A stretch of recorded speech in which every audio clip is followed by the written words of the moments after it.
Hi, this is Pat McDonald, your host for Vote for Vermont, where our tagline is Listening Beyond the Soundbites. Joining me in the studio today is Ryan Thornton, who's the very long, nice title, Communications and Outreach Coordinator for the Vermont Employee Ownership Center. Welcome. Thank you. Thank you for having me. Bet you didn't know I know about you. I had Ryan's the executive director for the center it was right when we moved here. Okay. And that was a great show. So when I was talking to you and I was doing some research, I said, hey, wait a minute. I know about this stuff. It's exciting. It is. Yeah. It's good. Good for you. You had Matthew Kropp, you must have had. Right. And he has about 20 different hats that he wears for all kinds of different organizations. Oh, so. Yes. He was telling me, I remember now, he was telling me he was a very busy young man.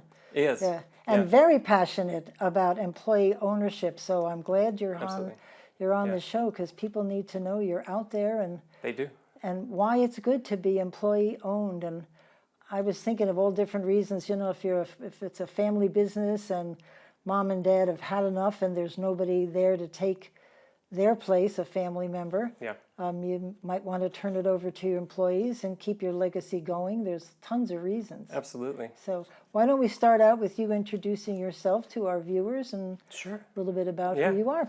So I'm from Texas and Oklahoma. I split my time growing up between the two states. A flatlander in that sense. Yes, exactly. As flat as you can get about. And so, I went to University of Texas at Austin for my undergraduate. Studied broadly the humanities, writing and the history of the humanities. And then I went to the Texas State University, which is just down the highway in a town called San Marcos. And I studied English literature for a master's degree there. Oh, nice. And it was a really great education. I felt like I was in really good hands with both of those universities. Great. And then, I had held a lot of different jobs. I've had some fun in my life, done some traveling. And then during COVID, my partner and I decided we wanted a change of scenery. And so we came up to Vermont. A lot of people came here during COVID. And, there's a part of southern Vermont which is almost like the little mini New York, because some of them came up here sight unseen. Sure. They just bought the houses. Yeah. It was an amazing time. I sometimes feel the need to qualify that was not our situation. We did not come here and buy up the homes. We're glad you're here. Do you like it? How come you picked Vermont? Been here before? Or? I had been here because I hiked the Appalachian Trail after college, and I hadn't been to Burlington, though. Yeah. But I had a friend who moved to Burlington. He's from where I grew up around Houston, and he had a lot of great things to say about it. Great. He was saying that it's just a really awesome little community. You can walk to do all kinds of various little things, right. And really cool music culture and all of that stuff. So, my now wife, she was interested in New England. She had been interested in New England her whole life. So I was thinking, okay, here's the intersection in our Venn diagram, right? She wants to go to New England. I was curious about trying out Burlington, so we decided on it. It is a great town. Yeah, it is, and it's been named the best little town in New England, the best little town in just lots of awards. Yeah, because you're right on Lake Champlain, and how surrounded by the mountains, and how much better can it be? It's pretty idyllic. Yeah, no doubt. And then they've got the colleges that are always up to something. And I lived a little closer years ago, and we used to go into Burlington all the time just to take advantage of what the colleges were putting on, theater or whatever, concerts. Yeah, we've gone to some great shows at UVM, and we've done some activities at Champlain too. It's awesome. So living in a college town offers a lot of opportunities like that. Exactly. Oh, I have to my girlfriend, when I lived in New Jersey, she was telling me about her daughter who went to UVM, and they always walk around with boots because of mud season. Oh, and yeah. blah, blah. Right. And I'm thinking to myself, who in their right mind would come to a town that you have to wear mud boots all the time? It got to be a joke. And then 2 years later, here I am. And I'm like, what happened to me? I couldn't believe it. And I told Dana, her daughter, I said, I cannot believe that I'm here with my boots on, walking around Burlington. Yep. I like Montpelier. We love Montpelier. It's a great town. And we love beer. which is how I met Matt, Oh, right. because he has a co-op beer. Full Barrel Full Barrel, Co-op that's right, Brewery. right. Yeah. We haven't been to any of their events yet. My husband he loves beer, but I can't get him out of the house. Yeah. But anyway, so how did you get so interested in employee ownership? Because you have to be almost as passionate as Matt is to get along, I think. Yeah, I came, Matt has an interesting history. He studied credit unions, and he's really well read on all of this cooperative stuff. I came about it a little bit more circuitously. I would say my first hook for employee ownership was this concept, kind of the like local multiplier effect, where every dollar spent in a community, circulates multiple times, and eventually, if you can do that enough, you get this really vibrant local economy, which creates this really vibrant space for people to live. And on the flip side of that, a lot of our cities right now, you spend $1, it's immediately gone, right? Where does it go? Right. Who knows? Right. It's definitely not in your town anymore, right?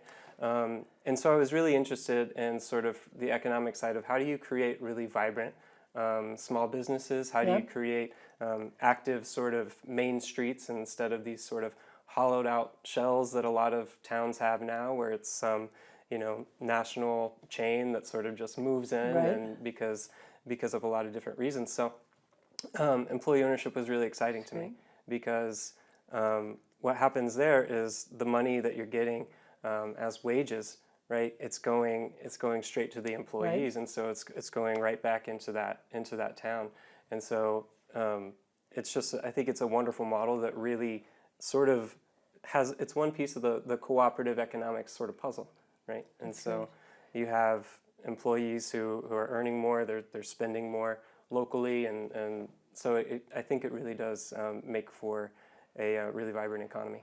So I'm going to read this because I've been trying to figure out how I could say it without messing it up. But bottom line is Vermont stands out as a leader in the employee ownership movement with more worker cooperatives per capita than any other state.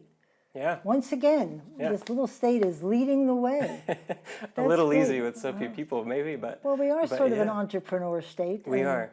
I mean, how much better than owning your own business as an entrepreneur? Absolutely. Yeah, Yeah, that's we great. really support small businesses here. So why do you think these kind of arrangements work for employees? There's got to be a little bit of a risk involved here. Sure. Right? I mean, if you don't know how to manage, you're in trouble. Sure. Yeah. But what makes Vermont interested in this? Yeah, I'd say, there are a few factors about Vermont. Just to toot our own horn, sort of, the first is I think that we've had a state employee ownership center for longer than just about any place. Oh. So we were only the second in the nation, right after Ohio. Oh. And we were founded in 2001. And so, I mean, what we created was a sort of culture that was aware of employee ownership pretty early, right? Because the movement for employee ownership nationally is really only taking off kind of right now. In the past few years, it's really accelerated. And so we've been sort of laying that groundwork and, networking and holding an annual conference and doing all of this work for 2 decades now. Right. When I was doing the research, I didn't bring any of it with me, but there was a big federal bill that was passed a couple of years ago in support of employee-owned businesses, and it was very interesting. I read a lot of it. I didn't read the whole thing because, one of those 99-page bills, but I thought it was fascinating, especially since it was on the federal level, to encourage other states to do this. It's amazing. You're referring to the Work Act. Yes, the Work Act, that's it. A piece of the Work Act had $50 million in it to fund state center outreach, to fund employee ownership, outreach, and education more broadly over a period of 5 years. Yep. And so that's more money than has ever been inserted into this work ever before. And so that money, we're not seeing that money yet. As you know, with the federal government, things take time. It takes a while. Right. But we're really confident that it's going to be appropriated and that we're going to see some of that Well, money. and if you want young people to stay, get them invested in their business.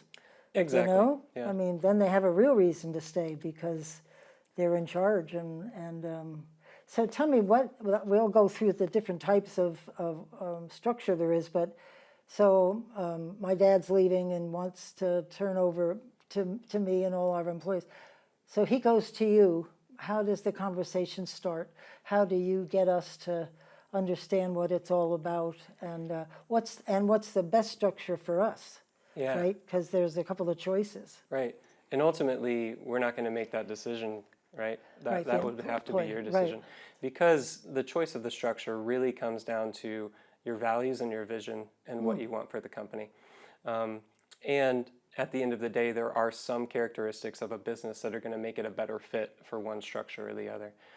So whenever we do an intake sort of with a business owner who's heard about employee ownership, or they had a friend, or they know of Gardner's Supply Company or King Right. Arthur Baking or something like that, and they want to consider that for their business, the first thing we want to hear, we're really going to look at is what is your timeline for leaving the company? How prepared are your employees or your managers if they're interested in this at all? Right. Are they interested in this at all? Is the business in good health? Is it something you want to pass on to your employees? Right. And what are your goals really for the business? Is your goal, I want to get as much cash as I can as quickly as possible, and I want to get out of here and start traveling the United States or whatever, right? Or are you willing to sort of stick around for a couple of years, maybe to mentor, train the new management, do that sort of thing? So there are so many pieces, and we're trying to look at it all, and we're trying to say, okay, at the end of the day, do we have a viable sort of path here, or do we not, right? And there are a lot of things that a business owner can do, even if it's very late in the game, even if they're saying, I want to retire this year, I'm trying to do this, and this. There are some businesses who can make that work. Mm-hmm. Usually what we're seeing is it's much better if a business owner starts thinking about this. 5 years would be great. Right. 5 years in advance would be excellent. We see people, most of the companies in our pipeline, by the time from the first time they talk to us to the time when they actually transact the ownership deal, that's going to be a couple of years most of the time.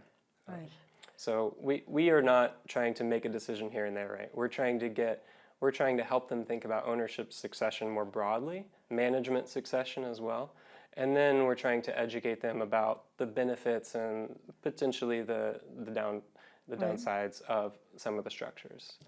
Well, I just remembered Kinney Drug, which is my drugstore. They're employee owned. They are. Yeah. Right. They have an ESOP. I didn't know that. I've been there for years, and I don't know what happened. Somebody mentioned it, and I was very excited about it. Yeah. I didn't know that. Mm-hmm. Yeah. Once you start learning about the ESOP, particularly the ESOP because it's more common. And once you start thinking about that, sometimes the worker co-op, you start seeing them around. Yeah. Let's talk about ESOP first, because that's one I know about. When I first came to Vermont, I was working at the Merchants Bank, and they had an ESOP plan for employees. So when I left, I was given certain number of stocks and in my name, and off I went. Well, that's pretty great, isn't it? It was really cool because I was watching it. I never really, because when you have it in your hand, it's a little different than the 401k that's in the credit union or whatever. So I was actually watching the stock market. Yeah, right. And so you were aware of it throughout your time of employment. Right. I didn't really know. Okay. So I was sort of glad you were coming on, because I thought, maybe after all these years, I'll finally find out what it's all about. Sure. They just said ESOP, and I thought it looked like I was supposed to know. So okay. Yeah. I just said, yep, good plan.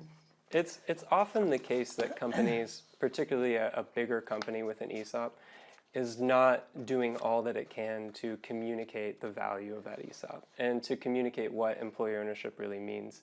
And that's not for lack of trying. I think that's because a lot of employees, they're coming on with an ESOP, you don't have to pay anything to become a participant. So it's not like they have to think about this too seriously. You can be passively part of an ESOP program. And then by the time, if you stick around with the company, by the time you're ready to retire, you may have hardly been aware that you have this huge pot of savings on hand. And so a lot of companies are trying to really lean in to the employee ownership aspect, and they're trying to figure out how do we communicate what this means more to employees, because what research has found is that when employees are aware of what employee ownership is, when they're really understanding the ins and outs of the business from that financial perspective, they're contributing a lot more, right? Because they're so much more invested in what happens to the company. Right. And I'm not saying they're becoming workaholics or anything, because employee-owned companies actually have a really good balance, work-life balance, and they understand the value of, the quality of life, the quality of work, and also the productivity of the business. Yeah. And so a lot of ESOPs in particularly, because they don't have the democratic element that some other structures have, employee-owned structures. Democratic as in voting? Voting, right, yeah. It takes a little bit more conscious effort to say, to get people involved and to get people up to speed on what the employee ownership is. Interesting. So is there, when you become an employee-owned organization, is it at 100% or anything everybody agrees to? It's 50% ownership and 50% another corporation or something? Or what determines it to be employee-owned? Sure. The answer depends on the model, because with an ESOP, you can sell any percentage of the company to the ESOP, right? ESOP stands for Employee Stock Ownership Plan, and it's a trust. So what happens with an ESOP is there's not an individual, any person who's the owner. You have a trust that's the owner, and it holds the stock on behalf of employees. Right. And so you could, for example, you could sell 5-10% of the company to an ESOP, contribute that much stock to the trust, and then you could have some amount of employee ownership. The reason why a lot of people will go for 100% is because, it's particularly if you're an S Corp and you're an ESOP, you're going to have tremendous tax advantages by going 100% employee owned, right? Because an S Corp is a pass-through entity with regards to income tax, and then the ESOP is a tax-advantaged trust, and it doesn't have to pay income tax. So all of a sudden, you have all this free cash that would have been paid in income tax, and instead that money can be reinvested in the company. Nice. It can be used for various activities. And who does all this managing for a company? I mean, is it a tax attorney? Is it a trust will? What's the skill that's required to do all of this? Just curious. I wouldn't even know where to call. Like, hello, help. Yeah, well, often it's not just one individual Right. who's going to be sort of managing all the legal and Right. tax implications for your company. But you do have a trustee, and you can have an internal, external trustee. You can have a combination of trustees, and their involvement is really to make sure that the trust is making the best decisions for Right. the employees, right? So the trustee's role is to make sure that there's nothing sort of shady going on, that decisions are actually made that are going to be made to the financial benefit of everyone Right. who's part of that trust, so all of the employees of the company. We had that discussion in state government with our pension plan recently. I'm sure. Over the last couple of years. Wasn't doing well. Well, Right. had a lot of liability when they changed the reporting structure of how you have to report your finances. Okay. And it shone a light on the liability end of things, and Yeah. people were a little surprised at the number that popped up Right. about the 4.5 billion something. Yeah. So with an Not good. ESOP, there are some steps that you take in order to make sure that you don't end up in a weird situation down the road. So one of those things is that you pay for an annual valuation, because an ESOP is treated by the federal government like a retirement plan. It's regulated like a Right, retirement plan. right.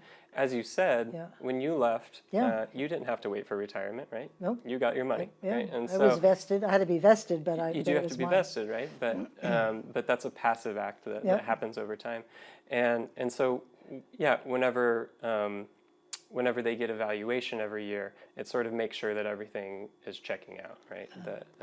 That's cool. So there's some regulation involved with So I was looking at my list of other types of employee-owned. You've got workers' cooperatives. Yep, worker cooperatives or worker what co-ops. is that? So a worker co-op is a subset of cooperative businesses more generally. And a cooperative business is essentially a business whose ownership is through a sort of patron of that business. And so, for example, in Burlington, I shop at Onion River City Market Right. Co-op. Right. And so I am a consumer of that co-op. And so I pay a price, just a one-time price to become a member. And that is my membership. That's the price of membership. Right. So technically speaking, I'm an owner of City Market.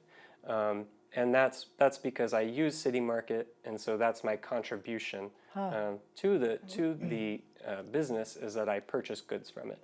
And in exchange for that, if this is going to happen, I'm not sure, because they're expanding and financially it may be down the road, but typically with that co-op, I would get a little bit of the profits at the end of the year in exchange for my membership. Right.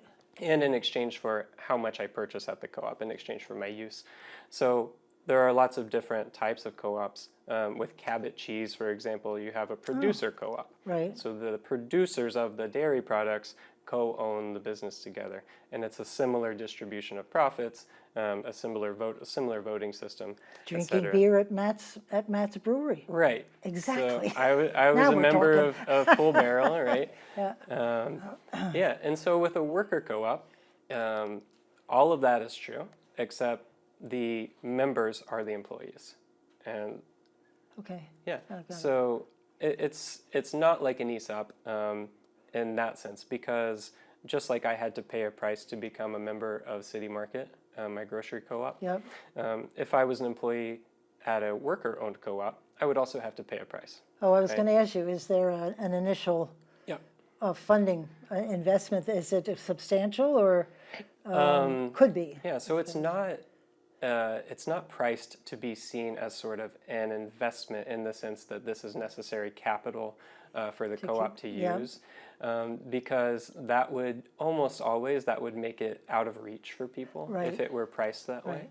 And so really whenever a co-op goes to price their share price, what they're thinking about their employees, they're thinking about who are our employees, right? They're thinking about what is accessible to these employees, but also what represents a commitment where people actually will feel a sense that they have a stake in this business. So you don't necessarily want it to be as low as possible, although you could, but you also want it to be a commitment on their part, because you don't want membership to be seen as something passive in Right, a co-op. right. You want membership to be an active stance. Right. Well, I know the ones that I know of that are employee-owned, customer service is what really gets the best of this situation. I think people really know the importance of customer service, especially if it's your company or part Right. thereof. So Right. I think when you go into like the Kinney Drug, I mean, they're amazing in there. Great. I've They, I never mean, used they them, always were, but Yeah. I didn't know they were always employee-owned, and I think that's great. Yeah, and research backs up what you're saying. Yeah. Whenever people are aligned as employees with Right. the goals of the company as a whole, which is not always the case in a No. company, right? You have more of a sense of pride. You have Yep. more of that sense of ownership, because you actually literally have ownership, right? And so that do. really translates Right. into how you're going to act day to day, how you're going to treat customers. Yeah, it's a visible difference. Yeah, it is. I can see it. You can feel it too. There's just something about the atmosphere that everybody's working hard because Yeah.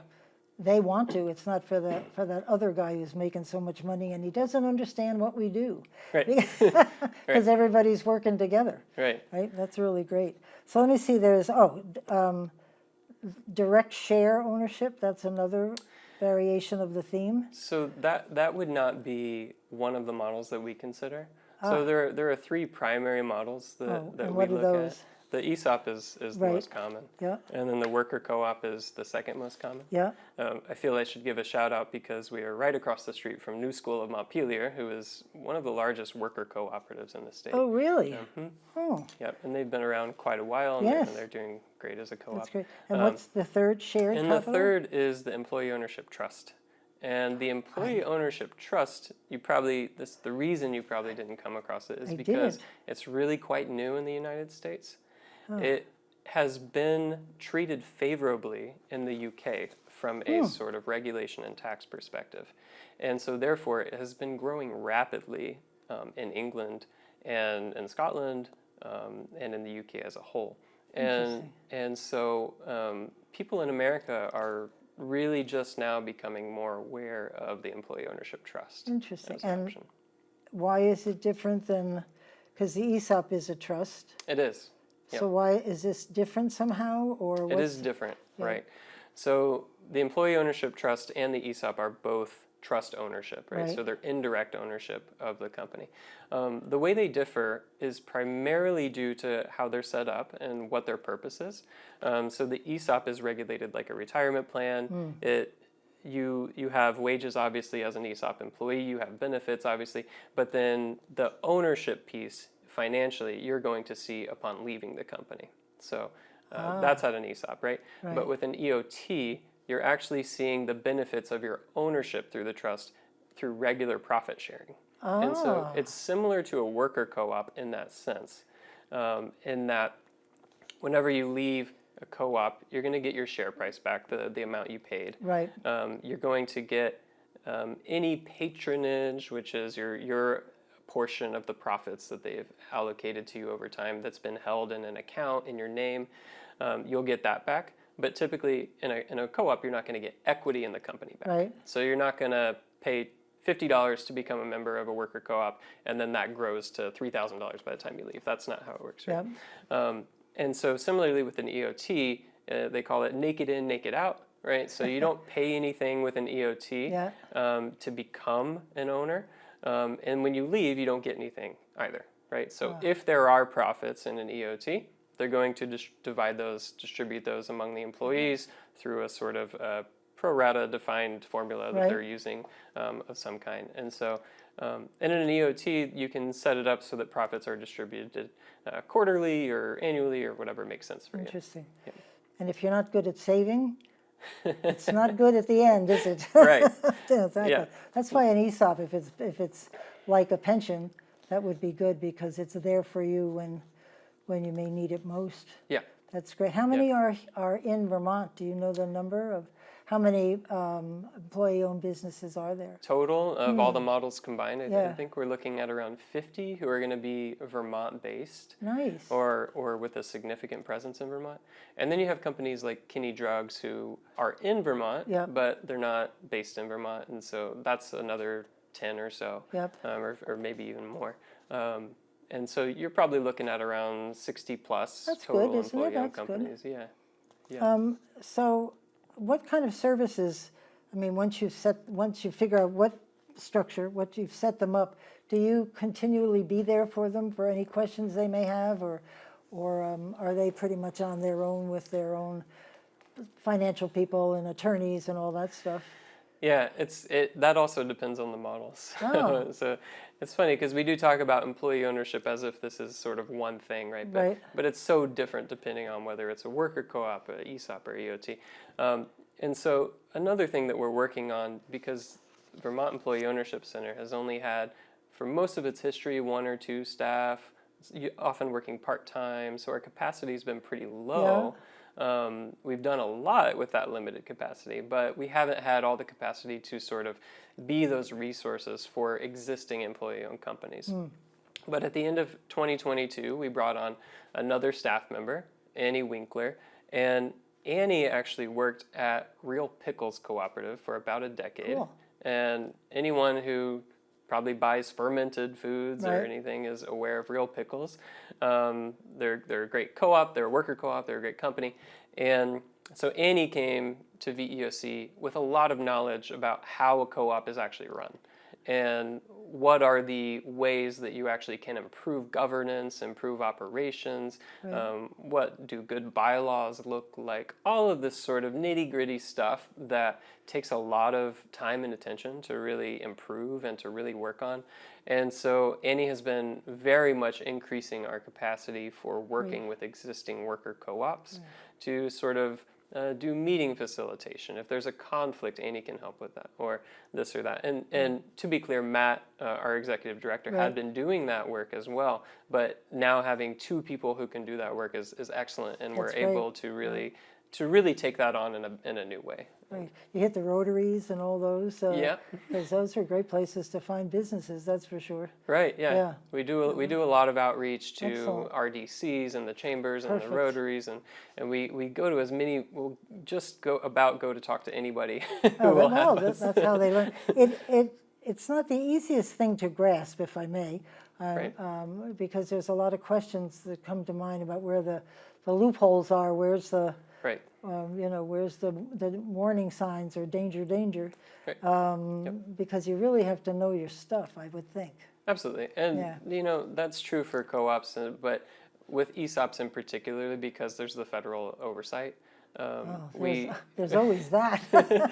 We get complicated. We don't like to provide too much advice. We're not lawyers, we're not accountants, so we know who or how to get you the resources that you need, and we will do that, right? Because it's not only your decision. If you've got 10, 15 people working for you, you could put their finances on the line too. Absolutely. So, but I'm sure on the other side there could be profit made here, and that's probably very exciting and sort of interest to pursue, see how well you can do. Absolutely. Yeah. Yeah. Cool. So where are you located in Burlington? Yep. So our office, as of the past few years, has been on North Street in the old North End of Burlington. Nice. There's an interesting little funky building that was built in the 1970s, actually built by a worker co-op. Cool. Funny enough, and it has a passive solar design, and so it's got solar panels on the roof. And in the winter time, it does keep very warm. But in the summertime, we just about bake if we don't keep the blinds shut, because it's meant to capture heat. Excellent. Very nice. And so, Cool. So I was looking on your website, and you mentioned you do conference, but you also do these noon seminars or webinars or whatever they call them these days for different topics. So how well are they attended? And like, take a conference, what would you cover in it? Yeah, right. Yeah, so we're super proud of our conference because we are only 3 people. Well, with our summer intern 4 right now. But yeah, I mean, we put on a really great event. It's a full day event. This year, as in previous years, it was at the Davis Center at UVM. Oh, nice. And so we have 250 to 260 individuals who are coming out every year to get this information. And so we have a great morning plenary. This year we had Melissa Hoover from the Democracy at Work Institute, and Melissa talked about really how we work is very important. Not just what we do, but how we're working and how essential that is to focus on that and to think about that from a perspective of the longevity of the company and the retainment of the employees, but also its productivity and quality of life and all of these things. Right. So that was our plenary, and then we had 4 rounds of sessions, so they go all throughout the day, and we had 6 different tracks, and so depending on if you're an ESOP company, or if you're a co-op company, or if you're a professional advisor, or just someone who wants to learn, or if you're a business owner, right, who's thinking about selling their business, you'd go down one of these different tracks. And so we're really proud of all the resources we can bring together just in this one day. I always get sad when I hear about a couple that there's nobody to take over the business and they close. Yeah. I think that their name should be given over to you and you can knock on their door. That's what we hope too. Yeah, because, I mean, how sad that their legacy is going to end, and how cool if others could move it along. Absolutely. And retain that legacy. Yeah, and we're seeing more and more with family businesses. It's harder. It's harder to pass it on to the next generation. Yeah. King Arthur Baking is a great example of a company that was family owned. I mean, they date back to the time of George Washington. They're extremely Right. old, right? Yeah. And then they were family owned, and then at some point they decided, well, our employees would be great stewards Yeah. of the ownership of this business, and so they adopted the ESOP, Nice. and they've just been doing great. That's awesome. Yeah. Yeah. That's well, they're down south. Where are they in Vermont? I think they- maybe they're in Norwich. That's not far away, is it? Oh, yeah. cool. I have only been there once of all my years living here in Vermont. I've also read that the services you might do business succession planning. Now you mentioned conflict mediation, retirement plans. There's a lot of stuff that you would help them with to get started and to looking down the road about how to make things bigger, better. Yeah. Which they probably would need because I just find without your help it would be very overwhelming, and you'd be sort of afraid that you're making a mistake. And Yeah. You'd like to rely on people to know what the heck they're talking about. No Absolutely. advice, I understand that part, but to make decisions based on somebody giving you the facts. For sure. Yeah. That's great. We like to think of ourselves not as salespeople for employee ownership, because we're not trying to get someone in a situation that's not a right fit for them, right? So if a business owner comes to us, we will give you if it's the cold hard truth. Sometimes that's how it is, right? Or we will tell you the truth of we think this could be a really good fit. Great. So, and it really depends. Whenever it's employee ownership, it's not really just about the seller. It's also about the employees who are going to become the owners. Right. And so, we do want to know that both sides are knowing what's going on. They're aware of this situation, and especially that's true with a worker co-op. That's great. And how is your organization funded? Is it a federal program or it's donations, or how are you funded? Yeah, so for a long time, this organization was just bootstrapping, getting by with a very lean operation. But some years ago, I'm not sure exactly when, but the state of Vermont did say we can give you this sort of baseline funding. So that gets us to a certain level. That's probably nearly about one full-time staff equivalent. And then through our conference, because we have such a buzz around our conference, we are able to get sponsors to come out, and they will contribute partially because they believe in our work, and partially because they know people who are coming to this conference are going to be interested in what they do, and it's a networking opportunity for them. And so that provides about as much as the state grant. And so on top of that, we have some small grants here and there, but those are our steady sources of income. Nice. Are you every once in a while up in the legislature for any reason? Do they manage to find you in a bill somewhere, or do you have to watch them sometimes, what they're up to? Yeah, we try to cultivate that relationship as good as we can. Yeah, particularly before COVID, I think that was a little easier for us. And then ever since, it's in the past couple of years, it's been kind of hard to get time up in Montpelier. Yeah, but we still have great relationships with them. Yeah, that's good. Well, this year there'll be a whole new group because there's a lot of long-term senators and representatives who are leaving, and they all seem to be leaving at the same time. So yeah, it's a good reminder for my position. It's time to start building those relationships. Get up there early and get to meet them, because they'll have many questions, I'm sure, because they're all brand new. Yeah. And we're finding a lot of the new legislators, they'll reach out to us, they'll hear about us, and they'll say, what, this sounds really interesting. What are y'all doing? And we get to have sort of a one-on-one with them. Great. And so we love it when they hear about us and are interested. Yeah. Yeah, because it's just, to me, it's a way to keep employees here and to keep Vermonters here. Right. And invested and involved, and that's great because we're small enough that companies here that they could do it reasonably easy. Did I just say that? And that's true? Or I think the smaller maybe the better, huh? I think one of the bigger companies could be more legal stuff than. Yeah, in some ways, the bigger companies have a little bit more money maybe to work with. There's always that. If you're going to go the ESOP route, for example, it's nice to be able to pay for the legal counsel and all of that. But it is true that we see a lot of interest in the worker co-op model from smaller businesses, and we're talking maybe like 5, 6 employees. There was a great business recently, last year or so, down in Windsor, Vermont, a cookie business, and the parents, as you said, were the owners. They were done with the business. They didn't know really exactly what to do with it, and they sold it to. They wanted to sell it to their son, and their son wanted to bring on a couple of people who he knew, and so they started out with 3 worker owners as a co-op taking over the business. Now I think they're up to 5, maybe 6. So it's great whenever you can have that employee ownership on the smaller scale for the time being until you're able to sort of grow into a larger co-op. Yeah. Interesting. You should get involved with get the League in Cities and Towns. They have a huge a yearly fair at one of the ski resorts, and everybody comes from all over Vermont. Ted Brady's the executive director get on one of their not shows but presentations. That'd be really. I will take that back to the interesting. office. Yeah, Yep, Ted that's Brady, a great League idea. of Cities and Towns. Okay. It's one of my favorite events that happens every year because it's just everybody's there. Oh yeah. Yeah. Is it summer? I imagine?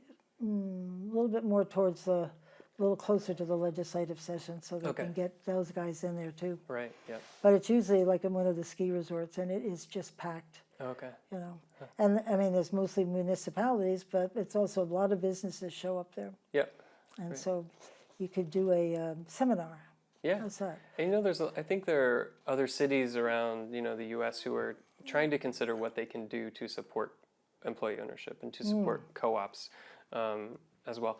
And, there are some places that are making some good progress. That's great. Thinking about sort of whenever the city contracts with a business, are they considering whether it's employee owned, for example? So there are these different mechanisms that cities and towns can consider. Well, I think the field's wide open, so it's an exciting place to be. It is, yeah. Because I think once you get them excited about it, I bet they jump in and get her done. Yeah. That's great. Good for you. Yeah. So you're retaining jobs, and hopefully if you're helping them to expand, you're expanding jobs. That's just a great scenario. Yeah. We're going to be doing on this show some highlights of businesses. Oh, great.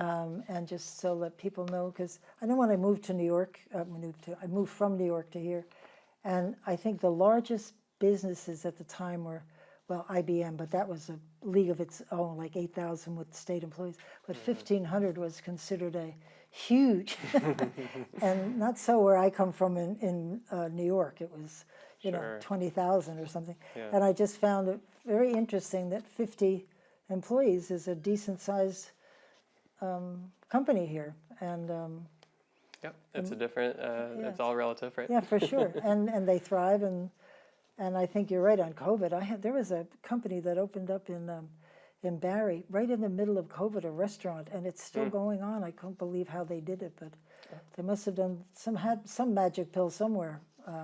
Yeah, that's a special type of business right there. Yeah, I thought that was cool. So is it business, restaurants? It's everything, anything. It's really across all the sectors. Yeah.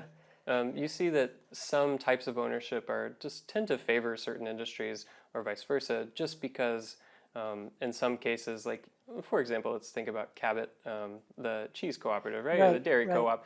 A lot of these sort of farming, agricultural, dairy businesses do turn out to be producer co-ops, right? Just because it helps them for whatever financial reason, it's more favorable to sort of organize it that way.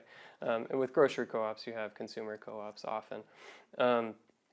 And, we do see some sectors that do tend to concentrate, like more so in the ESOP or the worker co-op. But I will say, we have in the building trades, for example, a really, really strong, robust presence of the building trades in co-ops, and we also have that in the ESOP sector as well. Interesting. And other than that, we have such a broad array of types of businesses. As I said, we have a school just across the street that's a worker co-op. Vermont has one of the few, if not the only, physical therapy cooperatives located in Chittenden County. And we have everything from cafes and restaurants to all kinds of other businesses. So how does the school work? Is it employees, maintenance, everybody's in it, everybody owns it, or? Yeah, so if you're a full-time employee, Yeah. then you're able to have that option, Nice. right, to become an owner. Huh. Yeah. That's very exciting to me. I think Yeah.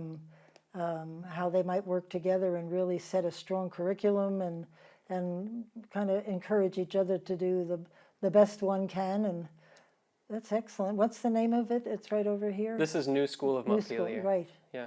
Oh, I'll have to have And them on. that the was show. an example also of a family-owned business Yeah. who the owner really was ready to retire. Yeah. But her son, who she kind of thought maybe I'll pass it on to him, Yep. he kind of thought, well, that's a lot of pressure. I Yes. actually don't know if I want to become the sole proprietor of this business. Right. However, if I could make this a Share. co-op, that Right. would be excellent because, you know, a lot of these people have a lot of different interests. They want to Yep. be involved in lots of different things, and putting themselves to the task of full-time Wow. owning the business, that's a lot of weight, and Yep. you don't necessarily need that because it's not often where someone's skills are going to be the best used. What do you mean by that? Well, the distributing the ownership in a lot of ways, Yeah. I think, can spread out some of the tasks that would be associated okay, I with see. Right. some management, administrative kind Yeah. of things that a lot of these sole proprietors are carrying that all on their own shoulders, right? Interesting. Yeah. Oh, that's exciting. I should have them on the show. I'd love to learn more about that, especially from an education perspective, how Yeah. that works. Yeah. Yeah, It that's would be really excellent. great. I think they Yeah, would be a they great tried to fit. start a co-op, food co-op, like the Montpelier co-op in Barrie, but I joined, but it didn't kick off for some reason, and there's very few places to shop in Barrie, and that's what they had wanted was a Barrie type co-op Yeah. for food, not kind of down to earth food. Yep. Right. You know, Yeah. which would fit into Barrie better, perhaps, than the Montpelier co-op. But Oh, right. you know, yeah. it just didn't click, and I that's was too very bad. bummed because I really wanted something like that to happen. But anyway, so I was looking at the pros and cons of employee ownership. The pros, there was a ton of pros. Maybe I could just talk a little bit about some, and then I didn't even fill in anything under cons because I couldn't think of anything other than if you weren't so good business-wise, but it could broaden the capital ownership, Yeah. so you can grow your business and everybody profits from that. Right. And I think what we're seeing in this economy more generally, more broadly speaking, is we're seeing concentrated wealth, and it's getting more and more concentrated. That's the truth. And with concentrated wealth comes concentrated power, and that's a little bit difficult, right? It's hard to see these small businesses, these local businesses, become ever more part of the sort of giant machine of a handful of corporations, right? And so not to be too dire about it, but it's really wonderful to have an option where we can say, well, why don't we spread ownership out, spread capital ownership out among more people? More people have more autonomy in their lives and are able to operate businesses as they see fit. Which could probably give you a different sense of power, you know, Certainly. in a group setting rather than just the individual. Certainly. You know, when you turn around, there's a whole bunch of people behind you. That's a good thing.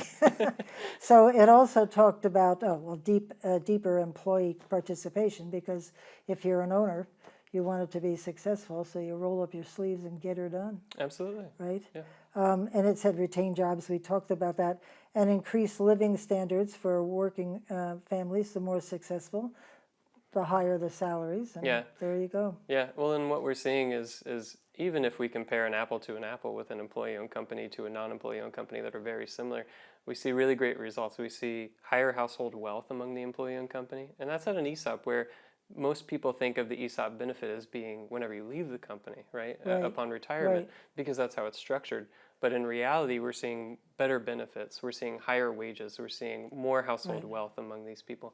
And so they really perform better across a lot of metrics, irrespective of what their particular structure is.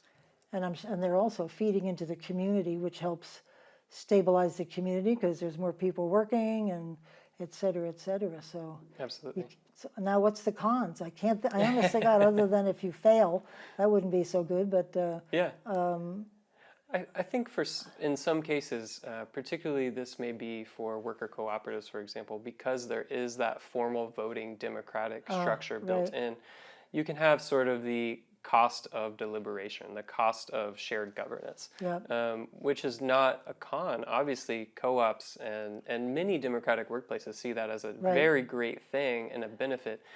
But if you have employees who are already overworked, for example, or if there's some conflict, interpersonal tension going on, there could be issues. Right, There could be some challenges that you have to sort of really expertly figure out how to overcome, and Right. how to share the governance, and how to share a democratic, decision making at a Right. workplace. So I wouldn't call that a con, but in the wrong situation, that could be difficult. That's a skill you really do need to know how to deliver Absolutely. to keep everybody Absolutely. happy and calm. Yeah. Yeah. Are the credit unions co-ops? Credit, I Or did think I this say- is a subject of some debate possibly, but yes, I believe credit unions are broadly considered a co-op. co-op? Yeah. Yeah, because I was just thinking of my own one here in town, that Yeah. it just merged with another one, and Right. but as the employee credit union, I thought, well, that sort of sounds like a co-op. Yeah. So the international cooperative sort of Yeah. movement has a set of principles, and I can't recite them for you right now, but Oh. one of them would be like open and voluntary participation, meaning like, Right. this is open to all the members of that sort of patron class, and this is also voluntary, right? So that's one. And then credit unions, I believe, share all of those principles, and then they have one or two more that they sort of have adopted. And so I think they are cooperative in the heart of what they do, but they may not be seen as the same as a consumer producer or worker co-op, for example. All right. Yeah. Interesting. So what is your most successful co-op that since you've been involved in? Oh. Was there one that was particularly, you weren't sure how it was going to go and it turned into something magnificent? Well, I guess King Arthur Flower is probably one of them for sure. yeah. So That place is amazing. King Arthur Flower, as an ESOP, is a great example of an employee-owned company that is really thriving. But we have so many employee-owned companies That's who are great. doing so well, and a lot of them, they're in these industries where they're not selling direct to the public, they're not selling to the consumer, right? They're doing things behind the scenes, so they're doing construction, or Right, they're right. manufacturing something specific for manufacturing businesses or engineering of some kind, and so they kind of tend to go under the radar in terms of they're not producing something that everyone wants to buy all the time.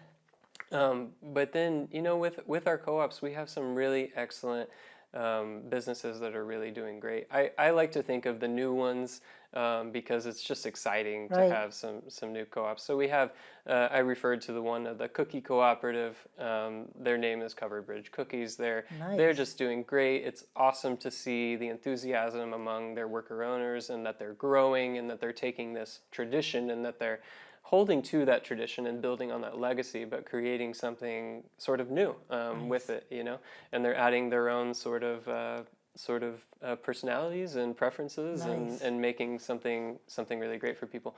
And we had an awesome natural wine cooperative that started up in Fletcher. Calce Wine. I think I'm fully free to name drop these businesses. They're doing great. So I love to see what people are doing sort of in that new co-op space, and the ones that have been around longer are also just doing That's super great. well. Yeah. What fun! Do you visit them every so often just to check up that they're doing well? Or I would like to do more of that. I would Yeah. like to do more traveling around the state, especially not being from Vermont. It's great to go around Yep. and see new places. But usually what will happen is we'll kind of get everyone together at a single I was going to say, location. because what a Yeah. great video that would be, stories Yeah. that they're each telling and how exciting they are would encourage other people to take the leap. It certainly would. Yeah. Yeah. And every October is, we've had Phil Scott sign the declaration. It's Employee Nice. Ownership Month. Right. So every October. So that's the time that we take to really celebrate employee ownership. We have we hold an event down at Switchback Brewing in Burlington. They're an ESOP. They're 100% employee owned. Nice. And so usually we go to their tap room and have people get out and just hang out and get to know one another, because there's always new employee owners. We have a few drinks. We just share stories, and then we'll do a meetup for co-ops as well. And that's not just worker co-ops. So that would be co-ops of all kinds. That's nice. So we'll have one here in Montpelier, one in southern Vermont, and one in Chittenden County. Very nice. Yeah. Busy. Yeah. That's great. Well, it is tough with everyone spread apart so geographically far. Right. So we do what we can to get people together. That's excellent. Yeah. So we only have 3 more minutes. So Okay. is there anything that I haven't covered on that you'd like to talk about, or just give us that end of the show speech, the stump speech? Sure. I think not to be a downer, but we're seeing a little bit of a succession crisis here in Vermont and in a lot of rural places, and a lot of these rural businesses that close, like, they don't come back. The jobs will tend to go to the cities, or where there's more opportunity. Right. And so there's a sense of now is a really important time for us to take stock of the local businesses that we really cherish, and to do all that we can to say, how are we going to preserve these businesses? How are we going to make sure that our downtowns don't become hollowed out? Right? How are we going to make sure that these legacies continue? And we do a lot of work just on general ownership succession, what we call an inside exit, right? So we advocate very strongly for employee ownership, but we are also very happy to help you consider selling it to a family member, if that's an option, or to selling it even to some key managers if that's the best option for you. And if you can sell it to all your employees, all the better. That's the distributed, more broad capital ownership that we were talking about earlier. And so we really want to do everything we can as these sort of baby boomer business owners. They are ready to retire, and they are retiring at really quick rates. And and I was just thinking in construction, I think we've got the oldest construction age in the nation, or right up there in the top 5, and they're going to retire soon, and then what do we do? So it would be good to have something like this that you could encourage younger people to join and become owners. I mean, what a deal! Absolutely. At a young age to own, be part of something much bigger than yourself. And that's the other element of this, which is Vermont businesses are struggling demographically. They're struggling to attract and retain younger employees. And employee ownership, if we can communicate the value of this and communicate it really clearly and effectively, then we can retain. Studies do show that employee-owned companies are holding on to employees a lot longer than their counterparts. That's great. So this is a really wonderful way to get that workforce that we need. Do you work with commerce and community development at all? Absolutely. Because I think this would fit right into their bailiwick. Yeah. Getting people engaged in what you're doing. Yes, we partner with them on a number of initiatives. That's a great department anyway. Ryan, thank you very much for coming on. We have run out of time. I want to thank you all for tuning in. Isn't this exciting? I love it. Best wishes. If we can help you again, let us know. Thank you so much for having me. And I love that you were an employee owner and saw the benefits of this. I was it's thinking really of wonderful. bringing in my certificate, because he made one up for me and I had it framed. I would have loved to see that. I'll send you a picture. Okay. It's so cool. Anyway, thank you very much. This is Pat McDonald, your host for Vote for Vermont, where our tagline is listening beyond the sound bites. See you next week. Bye.